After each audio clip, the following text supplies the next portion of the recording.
What if I told you that fear of failure is not proof that you're weak, broken, or unlucky, but proof that your mind is trying to protect you with a tool that's too old for the world you live in? It feels like caution, like intelligence, like responsibility. It dresses up as, I'm just waiting for the right moment, as I'm doing more research, as I don't want to waste anyone's time. It says it's saving you from embarrassment, from rejection, from loss. But if you look honestly at the days it has stolen, you'll notice something hard and simple. The cost of staying safe has often been the life you actually wanted to live. The ancient Stoics saw the shape of this fear clearly. They watched people delay letters they needed to write, battles they needed to fight, truths they needed to say. They didn't try to delete fear. They tried to train it. They tried to put it on a short leash and teach the hand that holds the leash to be steady, calm, and decisive. They believe that courage is not a lightning strike. It's a daily habit of choosing what is useful over what is comfortable, of moving before you feel ready, of letting the outcome be a teacher instead of a judge. If you've ever felt your chest tighten when you're about to hit send, if you've ever felt your legs turn to sand as you step toward a room where your voice matters, if you've ever felt your own hands keep you from lifting the handle of a door you've dreamed about for years, this is your map out of the trap. Before we go deeper, do one small thing that turns your intention into a public signal your future self will see. Subscribe to the channel right now and hit like so this message reaches the people who are stuck where you've been. And as we go, drop a comment telling the truth. Does this happen to you? Have you ever held back from acting out of fear of failure? Do you know someone who did this and regretted it later? Tag this person, share the moment, and make a tiny move toward the life that keeps trying to find you. This isn't background noise. This is your wake-up call. Let's go. Fear of failure is loudest when the outcome feels like a verdict on who you are. If the deal falls through, maybe you think that means you're not a closer. If the post flops, maybe you think that means you're not a creator. If the date goes badly, maybe you think that means you're not lovable. The Stoic answer starts with a separation. You are not the outcome. You are the process that produced the outcome, and you are the process that will produce the next one. Events happen, you interpret them, you act again. That gap between event and interpretation is where fear either swells or quiets. The more you tie identity to results, the more fear sits on your chest. The more you tie identity to honest, repeatable action, the more fear becomes background weather you can work in. A rainy day can ruin a picnic. It can also grow a field. You decide what it becomes by what you do next. Start by giving fear a name, not a throne. Call it the guardian, the siren, the loud bodyguard, anything that turns it from a fog into a figure you can address. When you stand at the edge of a move that matters and the bodyguard leans in with a story about how it will all go wrong, you answer like an adult who appreciates the warning but owns the decision. Thanks for the concern. I'm not asking for comfort. I'm asking if this is within my control. I'm not here to be admired. I'm here to do what's right. Every time you speak to fear this way, you shorten the distance between you and the door you need to open. You stop asking fear to vanish and start asking yourself to move while it talks. That's the way out. Not silence, but sovereignty. People think courage is a mood. The Stoics thought courage is a method. The method begins with the smallest possible action that is still real. If you must give a presentation that scares you, do not build a castle of worry in your head. Open the file and write the first 3 sentences you intend to say. If you must ask for a raise, do not rehearse 10 ways they might refuse you. Write the single line that states your value and book the meeting. If you must return to the gym after a year of excuses, do not waste an hour negotiating with your shame. Put your shoes on and walk for 10 minutes. What matters is not that your action looks heroic. What matters is that your action starts. The smallest honest step punctures the story that you must feel sure to move. You move. Then the feeling starts to follow the movement, not the other way around. Fear says, "What if you fail?" Stoicism replies, "Then I will learn faster than the person who never tried." Fear says, "What if they laugh?" Stoicism replies, "Then I will develop the strength to keep building under noise." Fear says, "What if you waste time?" Stoicism replies, It is a bigger waste to spend my life waiting for permission from a feeling that doesn't know the future. The courage you need today is not the courage to guarantee success. It's the courage to guarantee effort. Success is a compound curve of many honest tries. Fear of failure hates compounds because compounds demand patience and memory. If you keep a simple log of attempts, the emails sent, the calls made, the sets finished, the drafts shipped, you create a mirror that reflects a person who moves. That reflection is the soil your future confidence grows in. You do not manifest courage by thinking about it. You manufacture it by stacking receipts. Another tool the Stoics loved is rehearsal. Not the anxious kind where you die 1,000 imaginary deaths, but the disciplined kind where you visualize the worst paths so you can plan for them without drama. Sit down with a sheet of paper and write the 3 most likely bad outcomes for the move you're avoiding. For each, write the smallest action that would soften the blow and the name of one person you would ask for help. You are not summoning bad luck, you are defanging it. You train the nervous system to see that even a fail is survivable and often useful. Fear of failure feeds on magical thinking, the idea that one wrong move will collapse the world. When you rehearse cleanly, you trade magic for math. Math is calmer. Math is actionable. Math is often kinder than your fear. There's an old habit that multiplies fear, waiting for certainty. Certainty is beautiful when it arrives. It's also rare in living systems. The Stoic replacement is sufficiency. You decide what a sufficient level of information looks like. You set a time to decide. You act. You climb from, I must know everything, to, I must know enough to take the next right step. That climb shrinks fear's home. Even better, it makes you dangerous in the best way. Hard to stall, hard to bait, hard to freeze. The person who always waits for a sign becomes a spectator. The person who builds small signs into their day, 2 calls, 1 attempt, 1 honest piece of work, becomes a creator. Whisper this to yourself when you're tempted to wait. I am not hunting certainty, I am honoring sufficiency. Remember also that fear thrives in rooms full of mirrors. If you constantly look at yourself while you work, your status, your image, the number under your name, fear gets more fuel than it deserves. Point your attention outward. Who is helped by your work? What problem does this solve? What does the next person need from you to move? When you serve a mission larger than mood, fear loses leverage. You can be nervous and useful at the same time. You cannot be obsessed with yourself and useful at the same time. When in doubt, make the move that makes someone else's day easier in a way that aligns with your values. There is a strange relief in turning the spotlight away from your anxious face and onto the task that needs doing. Relief is not the same as escape. Relief is the room where you can finally focus. Now pause with me and turn intention into action again. Subscribe to the channel and hit like, so you see videos that make you stronger instead of only the ones that make you comfortable. In the comments, answer this directly. Does this happen to you when you need to decide? Do you know someone who always freezes at, what if it goes wrong? Tag them and write 1 sentence you'll act on in the next 24 hours.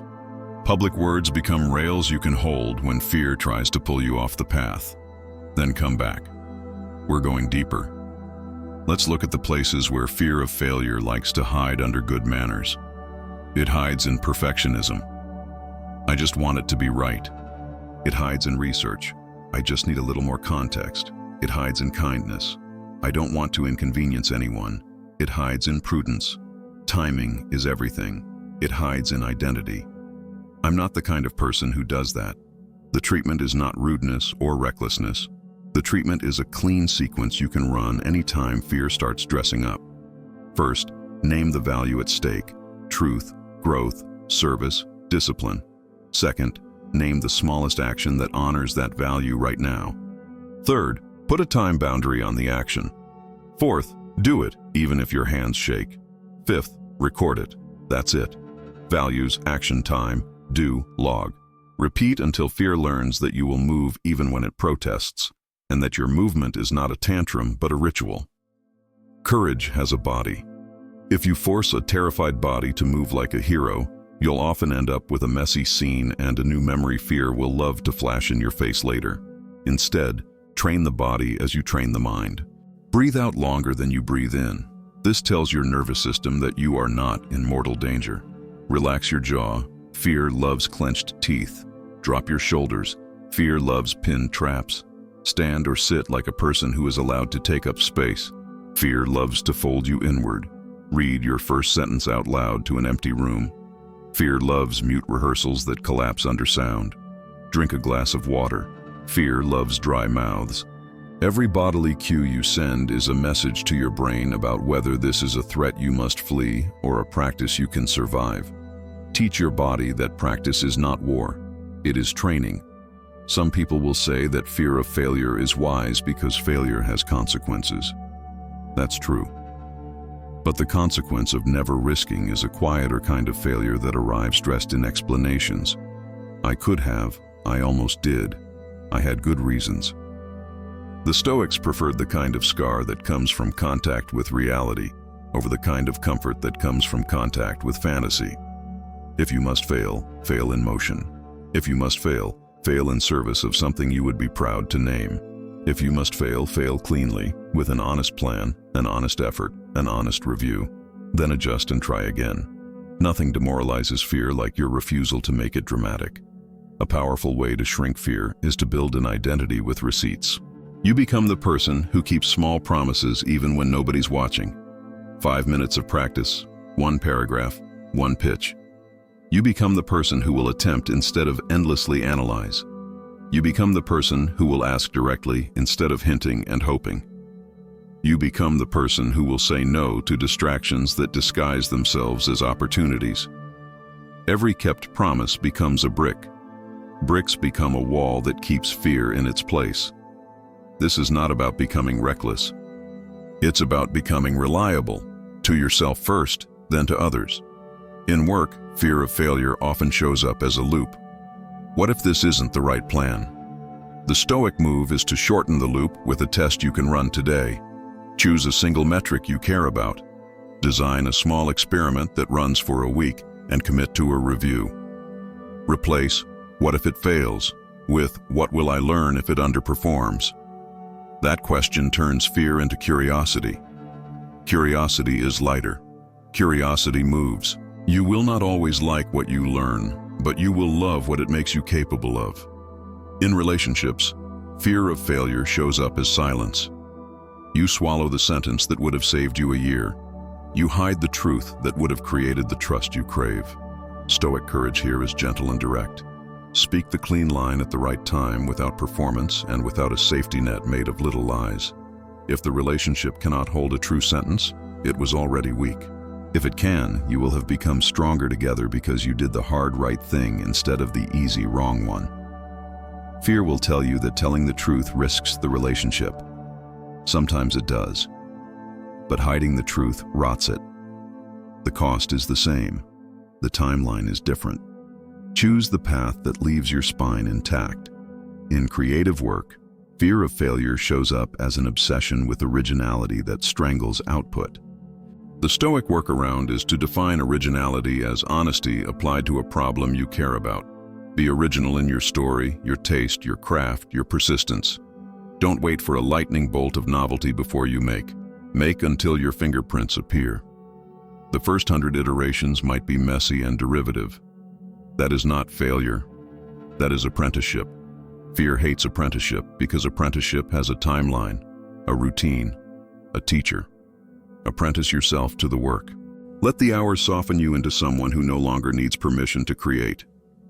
In money, fear of failure shows up as paralysis. You keep your money in a corner and call it safety while inflation eats it. You buy the exciting thing and call it progress while you avoid the boring decision that would actually build wealth. Stoic money is boring on purpose. Plan, automate, diversify, review. You do not fear failing once because your system is designed to survive the days you're human. You invest in your capacity to earn, not just in your fear of losing. You play a long game, which is a humble way of saying you plan to be alive and useful in 10 years instead of only impressive tomorrow. There's also the art of using time. Fear of failure, love someday. Someday is a soft pillow where effort goes to sleep. Replace someday with the 24-hour window. What can you do by this time tomorrow that moves the chain one link? One call, one page, 1 hour, one email, one rep. Ask again tomorrow. Stack 24 of these, and you will not recognize your momentum. The person who moves daily is not lucky. They're disciplined about shrinking the time horizon until fear has less room to parade. When you feel yourself freezing, try this. Write the fear in one sentence, then write the move in one sentence, then do the move before you write a third sentence. I'm afraid the client will say no. I will offer A and B by email and ask for a decision by Friday, then send the email. I'm afraid I'll look foolish at the gym. I will walk for 12 minutes and do one set of push-ups, then walk. I'm afraid they'll reject me. I will ask clearly and kindly, then ask. The more time you give fear between the plan and the movement, the more scripts it will write. Don't give it time. Give it results to complain about. There is a final, quieter move. Love fate. You will not always get what you want. You will not always be understood. You will not always be celebrated. Love the path anyway. Love the version of you who tried. Love the information hidden in outcomes that sting. Love the way discomfort carves space inside you for bigger courage. Love the fact that you don't need the world to clap for you in order to keep your word to yourself. Fear of failure loses interest in people who refuse to perform for it. When you love fate, you harvest from any weather. Sun, good. Work grows. Rain, good. Roots deepen. Wind, good. Trunks strengthen. Snow, good. Rest prepares the spring. You stop asking for a perfect climate and start asking for the strength to keep planting. Midway checkpoint. If this is hitting you where you need it, subscribe now and hit like so this kind of message keeps finding you instead of getting drowned in noise. And tell me in the comments, does this happen to you when you think about starting something new? Do you know someone who always delays out of fear of messing up? Write the first step you'll take today. Public commitments make private courage easier. Then come back. We're almost done, and the end matters. Here is how you close your day when you're training fear to be small. You review without cruelty. 3 lines. What I attempted, what I learned, what I will do next. You forgive yourself for being human. You do not excuse yourself from trying again. You prepare a tiny launch pad for the morning, shoes by the door, file on the desktop, the one line at the top of the document that tells you exactly what to do when you open it. You put your phone to sleep away from your bed so your first act is care, not consumption. You tell yourself the truth. I am not building a moment. I am building a life. Lives are built by rituals, not by resolutions. You go to sleep like someone who expects to show up tomorrow. And when tomorrow arrives and fear tries the same tricks in a new costume, you will smile a little because you've seen the show before. You'll take the breath. You'll send the line. You'll step into the gym, the meeting, the studio, the conversation. You'll keep the promise. If you stumble, you'll repair quickly. Own the miss in one sentence. Name the rule you'll use next time. Do one small right thing before the day ends. This is not glamorous. It is effective. Over months, it rewires what you believe about yourself. Over years, it becomes your reputation. People will start calling you confident. You will know the truth. You became unshakable by acting while afraid so often that fear got bored. We're going to end the way Stoics end, with action and with a reminder of who you want to be under pressure. If this resonated, even a little, subscribe and hit like so more people get to walk out of fear with you. In the comments, write a single sentence that you will act on in the next 24 hours, and write also for someone you care about. Does this happen to you? Do you know someone who did this? Tag them and invite them to take one small step too. Put your words where your courage needs them. Then close this video and do the thing before you can talk yourself out of it. You will fail sometimes. Good. That means you're alive. That means you're in contact with reality. That means you're gathering data your old fears never had the humility to collect. You will succeed sometimes. Good. Enjoy it without worshiping it. Then return to the process that made it possible. You will be misunderstood sometimes. Good. It's proof that you're not spending your life flattening yourself to fit every room. You will be alone sometimes. Good. Solitude is where you hear the signal under the noise. Through all of it, remember the shape of the life you're aiming at.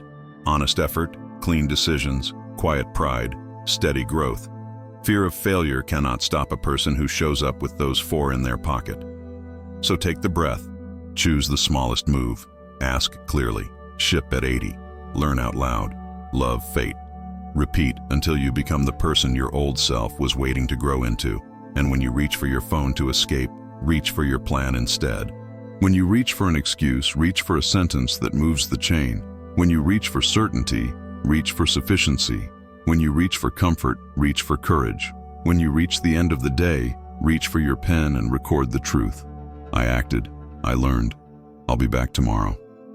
That's how fear loses its empire. That's how hesitation dies. That's how you act without hesitation. Not because you never feel afraid, but because you stopped letting fear decide what you get to build.